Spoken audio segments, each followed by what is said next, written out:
अस्सलाम वालेकुम नाज़रीन, मेरा नाम अली हैदर है और आपका शुक्रगुजार हूँ कि आपने मेरी ये वीडियो देखने के लिए वक्त निकाला।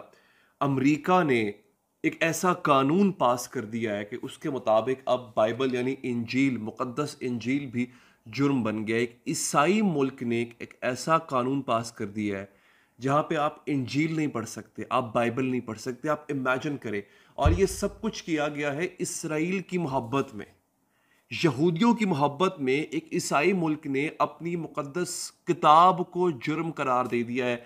यह है आज की सबसे बड़ी खबर नाजरीन। इस पर तो बात मैं करूंगा ही करूंगा नाजरीन, लेकिन कुछ ज़िमनी खबरें हैं, उसका जिक्र भी करूंगा। मीर अली मोहम्मद साहब पाकिस्तान के एक बहुत जाने माने नाम है।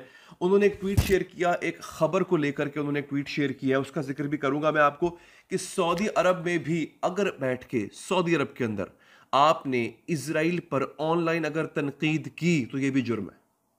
आप इमेजिन करें, आपको याद है ये बात बड़ी हमें बताई गई थी कि अगर आप खाना काबा के तवाफ के दौरान, उम्रे के दौरान भी अगर आप गजा के हक में दुआ मांगे, फ़लस्तीनियों के हक में दुआ मांगे तो ये भी जुर्म है।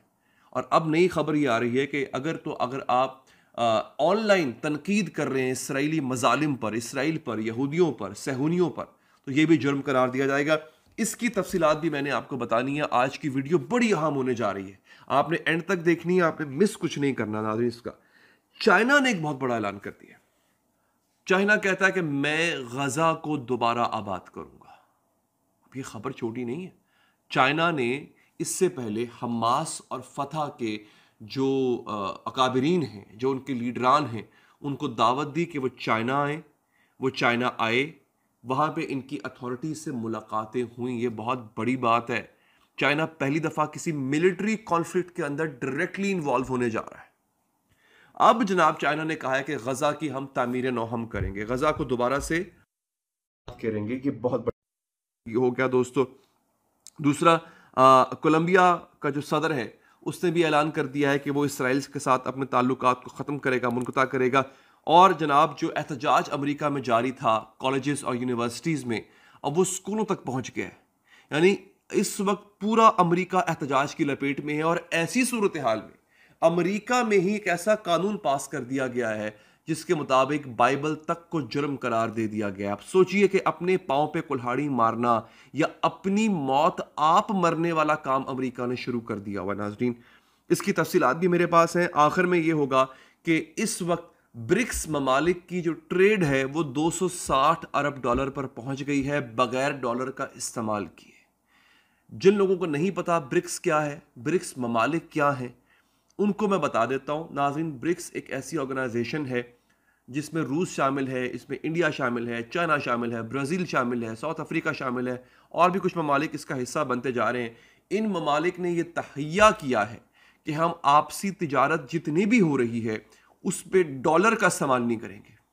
और इन्होंने ऐलान किया है कि डॉलर का खात्मा बेसिकली अमरीकी, यूं कह लें कि अमरीकी बदमाशी का खात्मा है। अमरीकी बदमाशी खत्म हो जाएगी हमेशा के लिए अगर हम डॉलर को पछाड़ दें। तो ये बेसिकली जो ट्रेड हो रही है ये ममालिक अपनी अपनी करेंसीज में कर रहे हैं, और अब इस वक्त वो आहिस्ता आहिस्ता ऊपर जा रही है। तो दोस्तों वीडियो का बाकायदा आगाज करते हैं। अगले चंद मिनट में आप तक पूरी तफसीलात पहुंच जाएंगी, लेकिन आपसे दरख्वास्त ये है कि आपने मेरी हौसला अफजाई इसमें लाजमी करनी है। मैं पहले भी कह रहा था कि मैंने शुरू से लेकर अब तक सिर्फ गजा पे बात की है, इसराइल पर बात की है, आलमी हालात पे आप तक पहुंचाए हैं जो मेन स्ट्रीम मीडिया तक नहीं पहुंचा रहा आप तक। अगर आप चैनल को सब्सक्राइब करेंगे, इन वीडियोस को लाइक करेंगे, तो इससे हमारी हौसला अफजाई होगी। नाज़रीन हो ये रहा है, मैं आपको बताता हूँ। बेसिकली ये जो बड़ी खबर है मैं आपको वो पहले दे देता हूँ, दो बड़ी खबरें पहले दे देता हूँ आपको, फिर हम आगे बढ़ेंगे। सऊदी अरब ने क्या किया है जनाब के वाला, ये खबर है बाकायदा अखबार में छपी हुई कि Saudi Arab steps up arrest of those attacking Israel online. ये खबर भी ब्लूमबर्ग दे रहा है, छोटा अखबार नहीं है ये, ब्लूमबर्ग एक बड़ा अखबार है। अगर आपने ऑनलाइन इसराइल की तौहीन की है तो फिर आप गिरफ्तार हो जाओगे बाकायदा तौर पे। Kingdom cracking down on online comments on Israel Hamas war, Saudi Arabia and US working on closer ties to tempt Israel. यानी आप देखेंगे और अमेरिका के साथ मिलकर सब कुछ हो रहा है। आपने अगर ऑनलाइन बैठ के इसराइल पे तनकीद की है और आप सऊदी अरेबिया में हैं तो आप धर लिए जाएंगे, आप गिरफ्तार कर लिए जाएंगे। आप मुझे बताइए कि इस्लामी मुल्क में हो रहा है इससे बढ़ के मैं क्या कहूं। मैंने पहले भी 2-3 दफा ऐसी बात की तो मुझे लोगों ने कहा कि तुम सऊदी अरब पे बिलावजह तनकीद करते हो। मुझे बताइए मैं क्या करूं इस खबर का, कहां फेंकूं इस खबर को मैं। अब ये चूंकि हाल सऊदी अरेबिया का है, अब मैं आपको अमेरिका की हालत बता दूं दोस्तों कि बाइबल कैसे इन्होंने जो है वो बंद कर दी है। ये बहुत बड़ी खबर है दोस्तों। अमेरिकी कांग्रेस में एक बिल पास हुआ है। उस बिल के मुताबिक आप इसराइल पे, यहूदियों पे तनकीद नहीं कर सकते हैं। यहां तक कि वो अल्फाज जो बाइबल में लिखे हुए हैं जिसके मुताबिक जीसस को यानी यसु मसीह को यानी हजरत ईसा को नाउज़-बिल्लाह उनको कत्ल करने वाले, उनको मारने वाले यहूदी थे, ये बाइबल में लिखा हुआ है, उनकी बाइबल में लिखा हुआ है ऐसा। आप ये बाइबल के हिस्से तिलावत भी नहीं कर सकते। जैसे हम कुरान की तिलावत करते हैं वैसे वो चर्च में बाइबल की तिलावत करते हैं। तो इन हिस्सों को तिलावत करना भी जुर्म करार दे दिया गया है अमेरिका में, जहां पे ज्यूज पर यानी यहूदियों पर यह इल्जाम है कि उन्होंने हजरत ईसा को कत्ल किया नाउज़ुबिल्लाह। आप यहां से अंदाजा कर लें। अब ये बिल क्या है दोस्तों?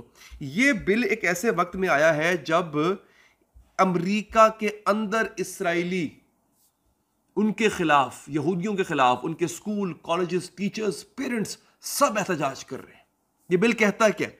वो कहता है जनाब कि आप अगर यहूदियों के को मारे जाने को सपोर्ट करते हैं, यानी अगर आप हमास को सपोर्ट करते हैं, तब भी जनाब आप धर लिए जाएंगे, आपके खिलाफ मुकदमात दर्ज होंगे।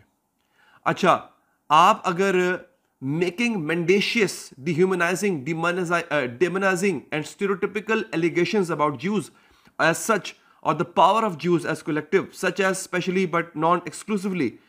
अच्छा, अब अगर आप ये भी कहते हैं ना कि जनाब देखें यहूदी साजिश कर रहे हैं पूरी दुनिया के खिलाफ, यहूदी इकट्ठे हो चुके हैं और ये साजिशें करते हैं, ये लफ्ज़ कहना भी जुर्म है। आप यहूदियों के बारे में ये भी नहीं कह सकते अमेरिका के अंदर। अच्छा, आप ये भी नहीं कह सकते कि यहूदियों का मीडिया पे कंट्रोल है, यहूदियों का इकोनॉमी पे कंट्रोल है, यहूदियों का मुख्तलिफ हुकूमती इदारों पे कंट्रोल है। आप ये अल्फाज नहीं कह सकते वरना आप धर लिए जाएंगे। अगला कानून, अच्छा, आप ये भी नहीं कह सकते जनाब के कभी यहूदियों ने कुछ गलत किया, किसी फर्द ने या किसी गिरोह ने किसी और गिरोह के खिलाफ कोई ज्यादती की, कोई गलती की, आप ये अल्फाज नहीं कह सकते वरना आप धर लिए जाएंगे। अच्छा, denying the fact, scope, mechanism और intentionally of the genocide of the Jewish people at the hands of national socialist Germany. अच्छा, अगर आप ये डिनाई कर दें, इस बात से इनकार करें कि हिटलर ने यहूदियों को नहीं मारा था, अगर आप ये कहें जनाब ये सब झूठ है, हिटलर ने ऐसा कुछ नहीं किया, हिटलर ने यहूदियों को नहीं मारा, तो ये भी जुर्म करार दे दिया जाएगा। अच्छा जनाब, accusing the Jews as people or Israel or a state of inventing of exaggerating the Holocaust। अगर आप इल्ज़ाम लगाएं यहूदियों पे या इसराइल पर कि इन्होंने जो हॉलोकॉस्ट का एक कॉन्सेप्ट है उसको खुद इजाद किया है। हॉलोकॉस्ट मतलब कि यहूदियों का कत्लेआम, यहूदियों के कत्लेआम का जो बयानिया है, अगर आप ये कहें अमेरिका में बैठ के कि यहूदियों का खुद साख्ता बयानिया है, तो ये भी जुर्म है। अच्छा जनाब, accusing Jewish citizens of being more loyal to Israel or to the alleged priorities of Jews worldwide। अगर आप किसी यहूदी को ये कहें कि तुम इजराइल के ज्यादा वफादार हो बनिस्बतन अमेरिका, हालांकि वो अमेरिका में रहता हो, अमेरिकी शहरी हो, लेकिन अगर आप उसको ये कहें कि तुम इजराइल के ज्यादा वफादार हो, तो ये भी जुर्म है। Using the symbols and images associated with the classic anti-Semitism claims of Jews killing Jesus or blood libel to characterize Israel or Israelis। अगर आप ऐसी तस्वीरें इस्तेमाल करें जिसमें आप ये दिखाएं कि हजरत ईसा के सीने में नेज़ा पैवस्त करने वाला एक यहूदी था, जैसे कि बाइबल में लिखी हुई चीज़ें हैं या इनकी तारीख बताती है, तो दोस्तों ये भी जुर्म करार दे दिया जाएगा। अच्छा, drawing comparison of contemporary Israeli policy to that of the Nazis. Hitler की जो पॉलिसी थी और जो यहूदियों की, इसराइलियों की पॉलिसी है, उसके दरमियान अगर आप कंपैरिजन करते हैं तो ये भी जुर्म करार दिया जाएगा। अच्छा, आप अगर इसराइल के कारनामों का जिम्मेदार, इसराइल के मजालिम का जिम्मेदार मजमूई तौर पे यहूदियों को ठहराएंगे तो ये भी जुर्म करार दे दिया जाएगा। अच्छा जनाब, ये इस तरह के लॉज बनाए गए और इसमें सबसे तकलीफ दे कानून कौन सा है? तकलीफ दे कानून है जो कि बाइबल के अंदर वो जुमले जिसको क्रिश्चियन खुद मानते हैं कि यहूदियों ने हज़रत ईसा को खुदा न खासा नाउज़ुबिल्लाह कत्ल किया, शहीद किया, तो उन जुमलों की तिलावत भी हराम है।